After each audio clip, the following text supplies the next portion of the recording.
Bonjour à tous. Aujourd'hui, je vous propose de m'accompagner dans une randonnée dans les Alpes-Maritimes. Dans le sud de la France. Je pars de Tende et arriverai à Saorge en suivant le GR52A. Initialement, j'avais prévu de le faire avec 2 nuits, mais j'ai pu le faire en une nuit. Je suis en autonomie complète. À part de l'eau, j'ai tout ce qu'il me faut. Alors, je fais un truc qui rassure pas mes proches, je fais ça en solitaire. Je prépare à moitié mes randonnées. En fait, je laisse volontairement des zones d'ombre dans ma préparation pour pouvoir me laisser la capacité à agir et à réagir en fonction des événements. D'accord, alors c'est peut-être complètement stupide de prendre des risques inutiles, mais qui sont finalement très faibles. J'ai quand même une balise GPS pour m'orienter, en plus de mes cartes, et une balise de détresse si je me pète une cheville dans une branche. Malgré ça, pour mes proches, c'est un peu comme si je faisais ça.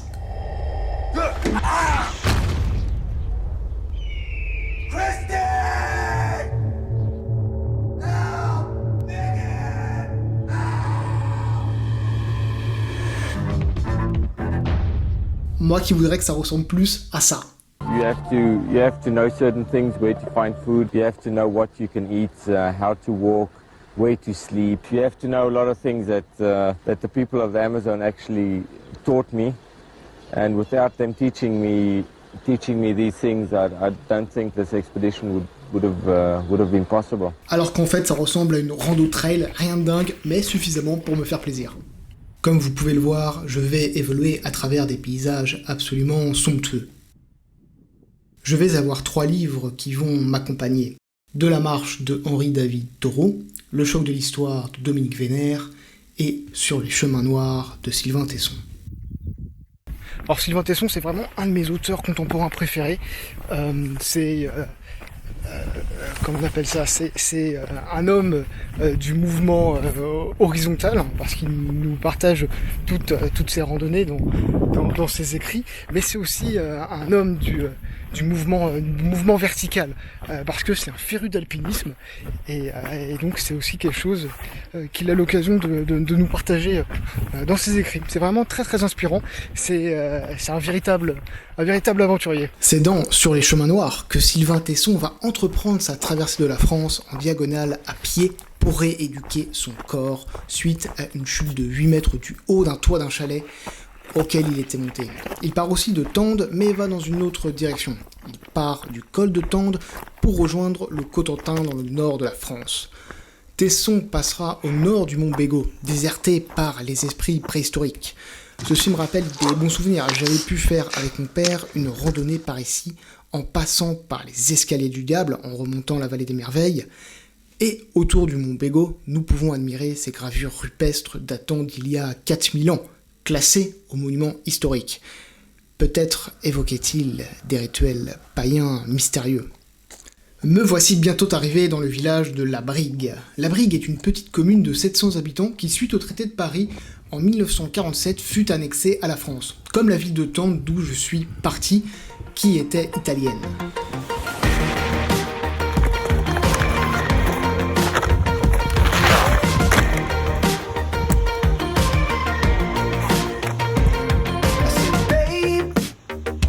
Alors que j'en profitais pour mettre à jour mon avancement sur la carte et remplir mes gourdes, je fus prête à partir quand soudainement je me suis retourné sur un immense édifice n'étant d'autre qu'une église collégiale, avec son imposant portail de bois de style baroque antiquisant datant de 1234. Je fus attiré par la fraîcheur des lieux et me suis rappelé les mots de Tesson, passant par une autre église dans un autre vallon. Au pas de Colomb, la petite église de la Madone de Fenestret apparut en son vallon. En France, on trouve des lieux de culte marial dont les grottes et les sources. La Vierge Marie s'est accaparée de toutes les bizarreries du relief. Je connaissais même une Notre-Dame des Falaises, sur les flancs du Cap Canaille. C'était la récupération du vieux paganisme par la foi catholique, une manière de ne pas rompre avec l'esprit des lieux. Et ce qui est bien vrai, c'est que les symboles de chrétienté qui témoignent aussi de la foi des habitants actuels et d'antan étaient bien présents sur tout mon trajet. Mais revenons aux mots de Tesson, qui rend hommage à un autre amoureux des montagnes kabyles et de l'alpinisme. J'allais m'abreuver d'un peu de pénombre sous les voûtes de l'église. Sur les murs étaient accrochés les ex-voto des alpinistes sauvés d'une chute. C'était la corde qui les avait retenus, mais il leur était agréable de croire au secours du ciel. À gauche de l'entrée s'élevait une stèle nouvellement érigée à la mémoire d'Hervé Gourdel. ce guide de montagne enfant de Vésubie que des musulmans fanatiques avaient égorgé en Kabylie l'année passée. Dans mon lit d'hôpital, j'avais été hanté par son martyre. J'avais imaginé l'alpiniste entravé, la tête couverte, promise aux directives coraniques. J'avais éprouvé une fraternité avec Gourdel. Ce soir, son souvenir surgissait. Je précise que l'armée algérienne a traqué les 3 assassins de Gourdel et les a abattus. Tout à l'heure, j'étais là-bas. Tout là-bas. Aujourd'hui au menu, nous avons des mets d'une qualité rare, d'une qualité certaine. Je vais vous montrer tout ça. Des délicieuses nouilles, goût poulet. Une magnifique petite bière, de l'eau. Nous aurons aussi un café. Nous avons plein de choses pour nous sustenter. Ça va être magique. Je vais vous lire maintenant quelques mots de Henri David Thoreau avec De la Marche. Alors, nous y voilà, c'est tout au début. Je voudrais dire un mot de la nature, de la liberté absolue et de la vie sauvage, par opposition avec une liberté et une culture simplement policée. Afin de considérer l'homme comme un habitant ou bien une partie intégrante de la nature, plutôt que comme un membre de la société. Je n'ai rencontré qu'une ou 2 personnes au cours de mon existence qui aient compris l'art de la marche, à savoir celui d'aller se promener, qui est le don, pour ainsi dire, du sauterling. Ce terme qui est si joliment dérivé de ces personnages désœuvrés qui vagabondaient de par le pays au Moyen-Âge, et demandaient la charité sous le prétexte qu'elle se rendait à la Terre Sainte. Tant et si bien que les enfants s'exclamaient « Voici un saint de terreur, un sauterer, un pèlerin en partance pour la Terre Sainte ». Car chaque marche est une sorte de croisade prêchée par un Pierre l'ermite qui sommeille en chacun de nous, pour aller reconquérir cette terre sainte qui est tombée aux mains des infidèles. Je vais vous partager quelque chose d'assez personnel, mais je ne suis absolument pas touché par la foi. En revanche, j'ai été particulièrement touché par le rôle que l'auteur a souhaité me prêter. C'est vrai, nous ne sommes que des croisés au cœur défaillant. Même les marcheurs d'aujourd'hui, qui ne se lancent jamais dans la moindre entreprise de longue haleine, exigent quelque persévérance. Nos expéditions ne sont que des périples qui nous ramènent le soir auprès de l'âtre d'où nous étions partis. La moitié de la promenade consiste à revenir sur nos pas.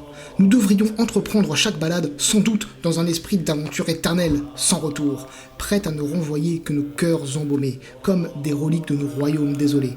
Si vous êtes prêts à abandonner père et mère, frères et sœurs, femmes, enfants et amis, et à ne jamais les revoir, si vous avez payé toutes vos dettes, rédigé votre testament, réglé toutes vos affaires, et êtes un homme libre, alors vous êtes prêt pour aller marcher. Continuons dans cette lancée sur l'aventure avec Dominique Vénère, qui, lors d'un entretien réalisé par Pauline Lecomte dans Le Choc de l'Histoire, est interrogé sur ce substitut à la guerre qui est l'aventure des sports à risque. L'aventure a plus d'un visage, elle est portée par les voiliers solitaires, les rafts, les kayaks, les raids sauvages ou les escalades vertigineuses. Ce n'est pas la soif de l'or qui fait courir les nouveaux conquistadors européens sur les pistes du Pérou, les méandres de l'Amazone, les pentes glacées de l'Himalaya ou du Mont Blanc. Le butin qu'ils convoitent, aucune balance n'a jamais su le peser. Depuis l'époque de Joseph Conrad ou de la Croisière jaune, l'aventure a changé. Les grands espaces se sont rétrécis, mais le besoin de dépaysement, la nostalgie du grand large, la soif d'un univers sans clôture et sans interdit sont d'autant plus impérieux que l'on vit dans un monde hyper réglementé, encadré, sécurisé, qui soumet les hommes à la domination sans limite de la technique et de l'économie. Peut-être aussi est-il nécessaire de se prouver que l'on peut être autre chose qu'un bon médecin, un manager heureux, un négociant prospère ou un étudiant plein d'avenir. Bref, on éprouve l'envie de prendre sa vraie mesure, de se coltiner avec sa propre carcasse, de la soumettre à d'autres épreuves que celles des repas d'affaires et des dîners en ville. Le cœur aventureux se reconnaît à ce qu'il tire son plaisir de ce qui serait pour les autres un enfer. Plus on en bave, plus forte est l'ivresse. Aucune bête au monde, et guère plus d'hommes raisonnables, n'irait crever de soif dans le Tannersruft, se geler les pieds dans les Alpes ou plonger à 40 mètres sous la mer. Mais pourquoi font-ils ça ? Pour rien, par nécessité intérieure, parce que personne d'autre avant ne l'avait fait, parce qu'il n'est pas possible de faire autrement. L'aventure n'est ni le produit d'un calcul, ni d'une idéologie. Elle est gratuite, inutile. Elle se passe de justification. Elle est sa propre justification. Sur le bon chemin. Le cœur aventureux se rit de ses illusions. Il sait de science sûre que le risque, le mystère, l'inattendu, l'irrationnel constituent l'ordre véritable de la vie, la vraie raison. Jean Giono a exprimé cela joliment dans Le Hussard sur le toit, lorsque la fantasque mère d'Angelo adresse cette recommandation à son fils. Sois toujours très imprudent, mon petit, c'est la seule façon d'avoir un peu de plaisir à vivre dans notre époque de manufacture. Donc on peut constater tout au long du chemin les traces d'un T-Rex à 4 roues motrices. Voilà. Il y a un poème qui me vient à l'esprit, que j'aime beaucoup, et dont l'auteur est un amoureux du Sud, un amoureux de la Provence, un amoureux des grands espaces, un amoureux des montagnes, de la mer, de la tradition, de tout ce qui fait un petit peu la richesse du territoire français. C'est un auteur qui n'est pas trop étudiant, quoi. Vous saurez pourquoi. Voici son poème. Par-delà les grandes routes enlacées qui serpentaient sous les étoiles, le vent de mer qui frémissait tendit mon cœur comme une toile. Et comme il mettait en mouvement depuis la cendre des ancêtres jusqu'au brasier du firmament toutes les sources de mon être, la vie m'apparut, sa dureté, son amertume, et en quelques lieues qu'on aurait couru, cette douceur qui la parfume. Charles Maurras. Quand je vois un truc comme ça, j'ai trop envie de faire une connerie. Bon, allez.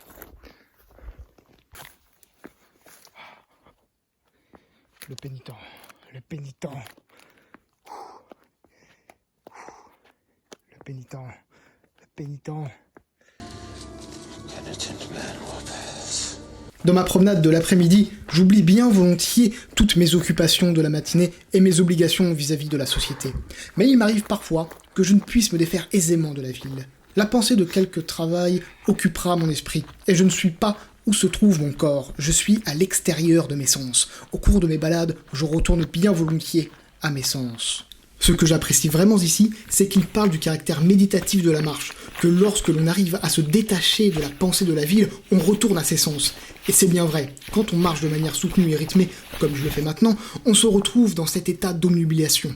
Le regard fixe, avec un sentiment de bien-être qui s'infuse dans notre corps, et l'on pourrait marcher des siècles contre vents et marées, comme si l'endurance de nos ancêtres venait soutenir nos pas.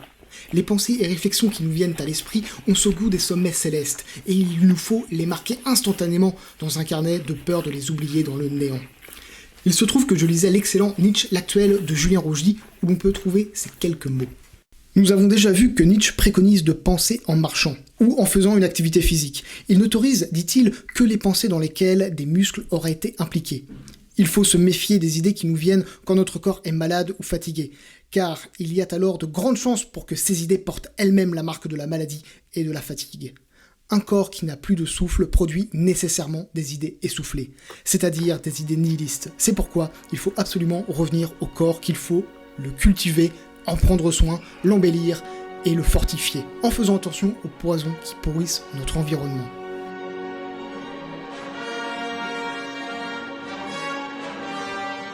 C'est pas mal, non? Yes. De l'eau.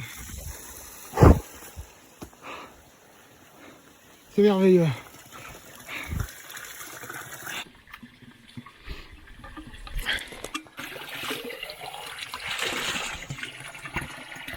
Ça. Approvisionné.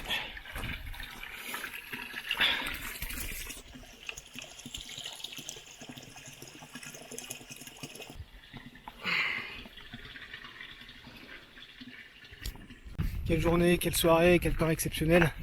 Il doit être 18h et le soleil est là sur la colline, le flanc de la colline. Et dès qu'on est sur un autre côté de la colline, de la montagne, et ben il fait beaucoup plus sombre. Dès qu'on traverse les bois, il fait beaucoup plus froid. Et une autre particularité de cette région qui est la zone des Alpes-Maritimes du Mercantour, c'est que il y a tout l'air des Alpes, des Hautes-Alpes, qui redescendent comme ça vers ce côté des Alpes-Maritimes du sud, et qui rencontrent l'air chaud de la Méditerranée. Et donc ça crée un climat avec une biodiversité vraiment particulière, si bien que le climat change quasiment entre chaque vallée.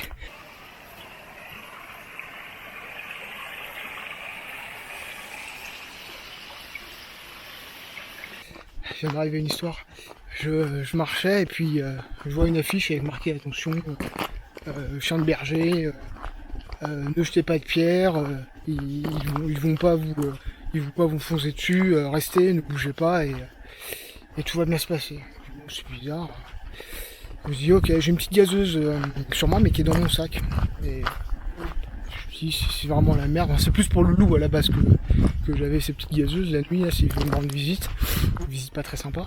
Et bref, j'avance un peu et là je vois quatre chiens avec d'autres derrière. Les 4 premiers commencent à me foncer dessus.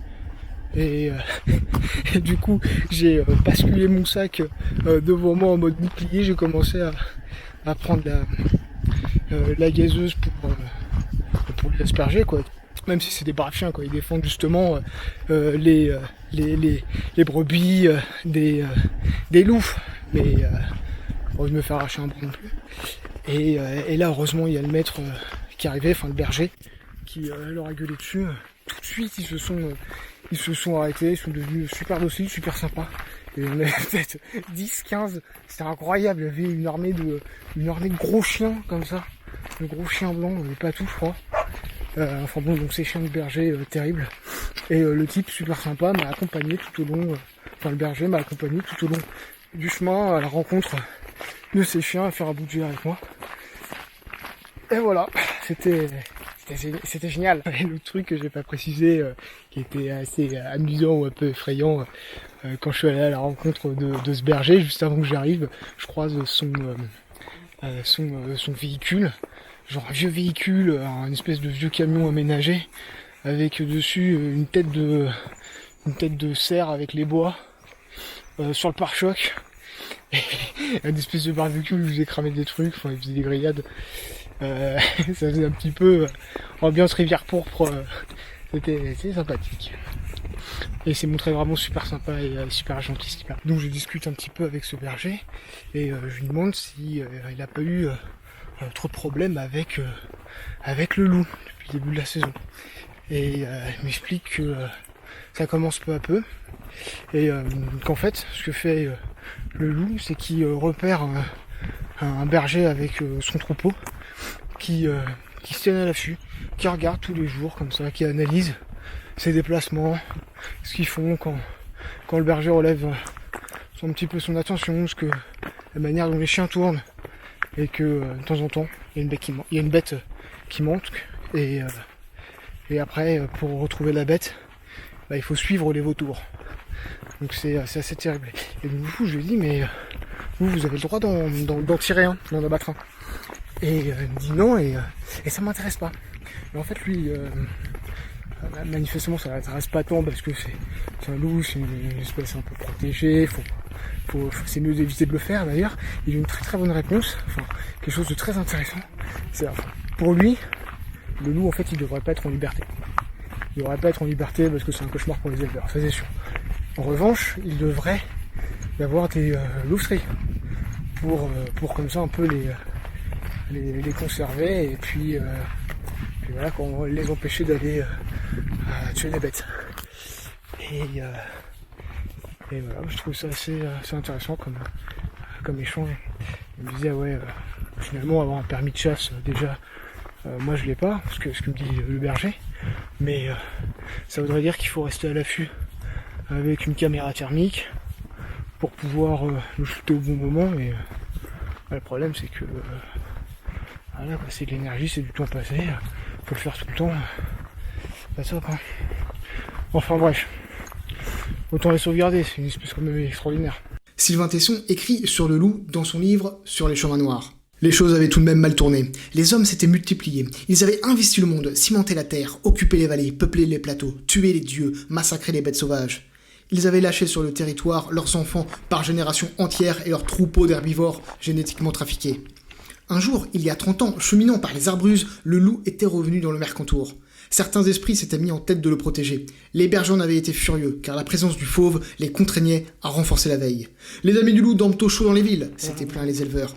Il fallait à présent installer dans les alpages des machines imitant le coup de fusil pour protéger les herbivores des fauves rentrés chez eux. Je serais un loup, je me dirais, le progrès, cette farce. Et moi je continue vers sa orge. La la la la la la la la la.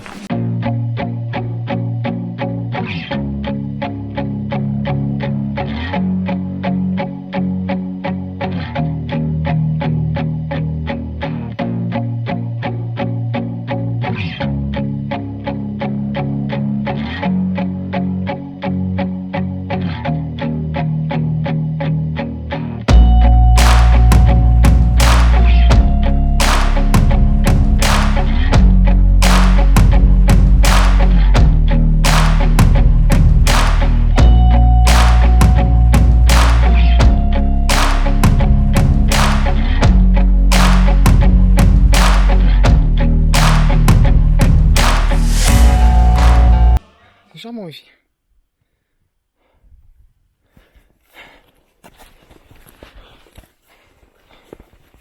Alors ça, je sais pas ce que c'est. Est-ce que c'est un truc pour entreposer de la bouffe ou un truc de berger?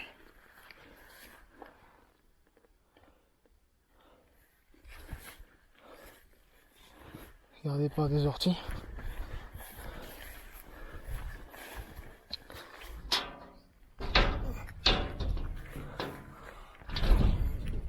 Ah ouais, une espèce de poubelle géante. Ouais. Putain, c'est génial, que j'aimerais bien bivouaquer là. La route continue en fait. Je suis un peu têtu moi. Putain, j'aurais été calé ici. Vraiment été calé. Ma tente est montée. Enfin, c'est une toile de tente avec une bâche en dessous. Comme c'est beau.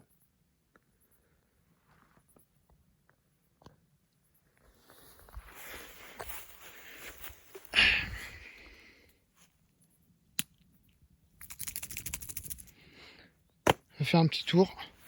Ça c'est pour repérer ma maison. Là.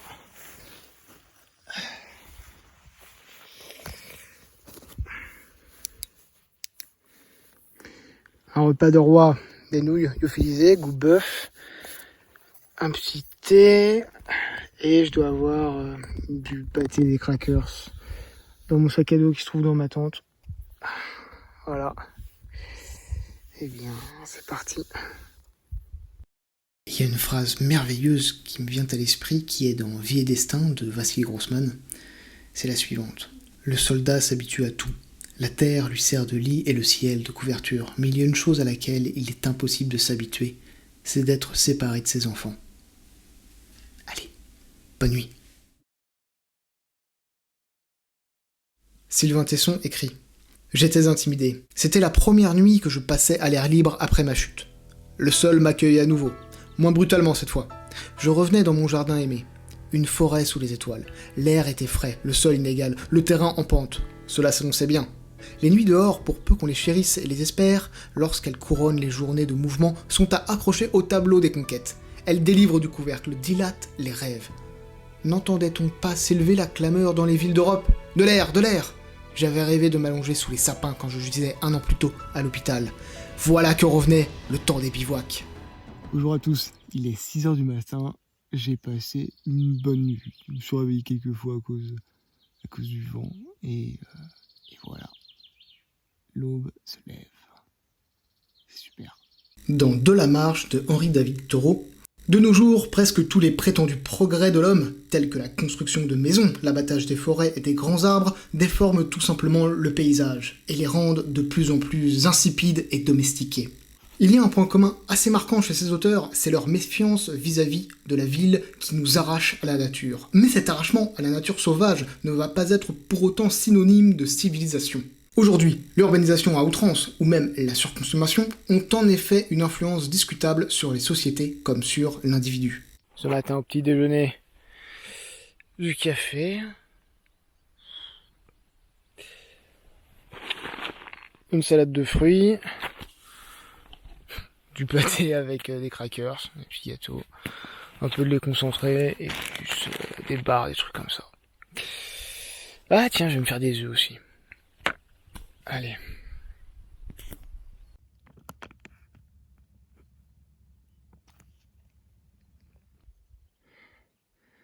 Eh bien, nous sommes repartis.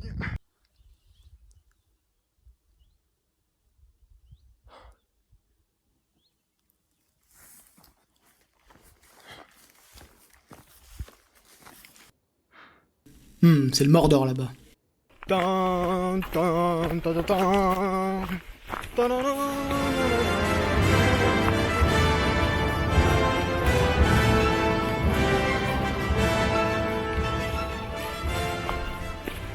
Nous allons faire un rapprochement et une comparaison avec 3 philosophies appartenant à 3 auteurs différents.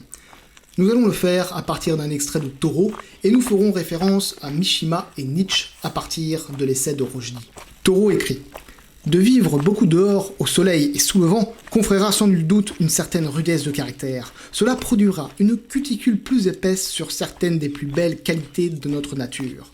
Comme il advient sur le visage et les mains, ou bien comme un dur travail manuel prive les mains d'une part de la sensibilité de leur toucher. Partant, rester à la maison induira au contraire une douceur et un lissé, sans parler de la finesse de la peau, accompagnée d'une sensibilité accrue à certaines impressions. Sans doute serions-nous plus sensibles à certaines influences importantes pour notre croissance intellectuelle et morale si le soleil avait brillé et le vent soufflé un peu moins sur nous. Et nul doute que ce n'est pas une mince affaire que de trouver la bonne proportion entre l'épaisseur et la finesse de la peau. M'est avis, cependant, que c'est une pellicule qui tombera assez vite, que le remède naturel se trouve dans ce que la nuit apporte au jour, l'hiver à l'été, la pensée à l'expérience. Il y aura d'autant plus d'air et de soleil dans nos pensées. Les paumes calleuses du travailleur s'y connaissent mieux dans les étoffes plus fines du respect de soi et de l'héroïsme dont le contact grise le cœur que les doigts languissants des oisifs. Il n'y a que sensiblerie à rester couché toute la journée et se croire blanc, bien loin du hall et des cales de l'expérience. Ce passage me rappelle évidemment les préceptes que nous lègue Mishima dans Le Soleil et l'Acier, avec cet équilibre qu'il doit exister entre la pratique des mots et la pratique du corps, donc de l'entretien physique avec le soleil. Chez Mishima, l'obscurité et les lieux clos sont des lieux propices à l'introspection et à la réflexion. Les œuvres littéraires naissent dans ces conditions. Mais la peau est blanchâtre et moite, l'individu est faible. Quand au contraire, la lumière solaire est assimilée à cette peau bronzée et rêche, avec une musculature et une force de caractère importante. Concernant les mots, c'est tout à fait la croissance intellectuelle et morale évoquée par Toro, qui lui-même s'interroge sur l'équilibre qu'il doit exister entre cette vie physique exposée au soleil et cette vie enfermée. C'est en fait lorsqu'il dit que ce n'est pas une mince affaire de trouver la bonne proportion entre l'épaisseur et la finesse de la peau. Finalement, pour Toro, faire fonctionner son corps est bien nécessaire pour entretenir l'intellect. Marcher, c'est penser. Et comme nous l'avons vu tout à l'heure, Nietzsche nous invite aussi à réfléchir en marchant, car c'est ainsi que les meilleures réflexions vont naître. Là, on serait dans un jeu vidéo, vous ne pouvez pas passer par là, trouver un autre chemin. Mince, je dois trouver un autre chemin. Ah bah oui, je m'amuse comme je peux. Personnellement, la marche, la course, le sport sont des moments où je me rapproche le plus de ma nature profonde. C'est un moment d'introspection et de réflexion.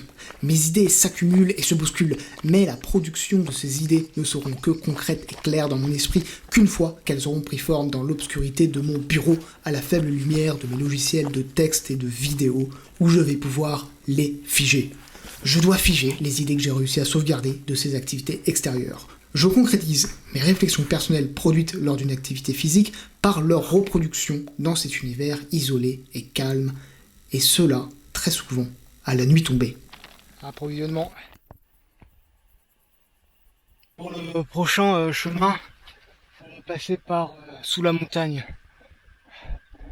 Mon cousin Balin a une mine, on va essayer de passer par là. Cette petite randonnée a été pour moi une véritable bouteille d'oxygène. Lire ces auteurs dans ces moments-là, c'est comme les ressentir près de soi, attentifs à notre marche et à notre démarche. Je ne peux que recommander les œuvres de Dominique Vénère, qui a un regard aiguisé et lucide sur l'histoire, tout comme Sylvain Tesson, qui a cette capacité à transporter ses lecteurs dans ses grandes marches et leur donner goût aux grands espaces.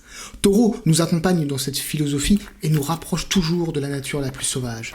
Ces 3 auteurs veulent nous amener à l'aventure. Mais quelle sera ma prochaine aventure ? De nouveau les Alpes, les montagnes de Kabylie sur les traces de Gourdel, ou bien une contrée encore plus éloignée. Les petites aventures appellent les grandes. Je vous quitte sur ces images, lisez des livres et allez marcher. Partez à l'aventure. Allez, salut!